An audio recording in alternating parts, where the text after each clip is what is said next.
Viewers, can I tell you that Lunar Pool is the first advanced home billiards game ever? Never before has the player been able to choose among 60 different tables, jump around your favorite, or master each stage consecutively. Your score is kept automatically. You set up the electronic cue stick, aim the cue ball, choose the power you need to shoot, and then watch the ball ricochet around the table and land in the pocket. Learn to be a hustler by mastering all 60 stages.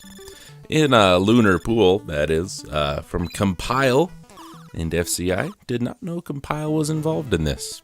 That might explain why it's so much fun. Compile and FCI in 1987, also known as Lunar Ball in the good old Japan land. It is obviously a rough simulation of pocket billiards combined with the aspects of miniature golf. Created by Compile for the NES and the MSX, in which each stage is a differently shaped pool table. The object, obviously, get the colored balls into a pocket using the cue ball. There are 60 levels to choose from, and the friction level of the table is adjustable. The Japanese Lunar Ball often appears as a Famicom clone, and in pirated multi-game cartridges such as the Power Player Super Joy 3. It was released for the Wii on the Virtual Console in 2007. Lunar Pool is played on tables of different shapes, where in the player we have to shoot the cue ball to knock the colored balls into the pockets. If the player fails to pocket at least one colored ball in 3 consecutive turns, the player will lose 1 life.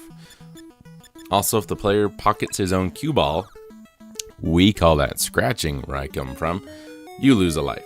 If the player pockets all colored balls in a level consecutively without failure, the player will get a perfect remark, and bonus points will be added to your score.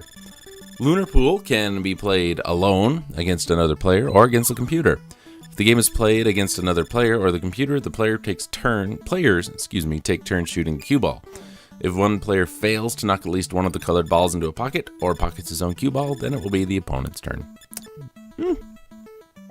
Pretty basic stuff, right?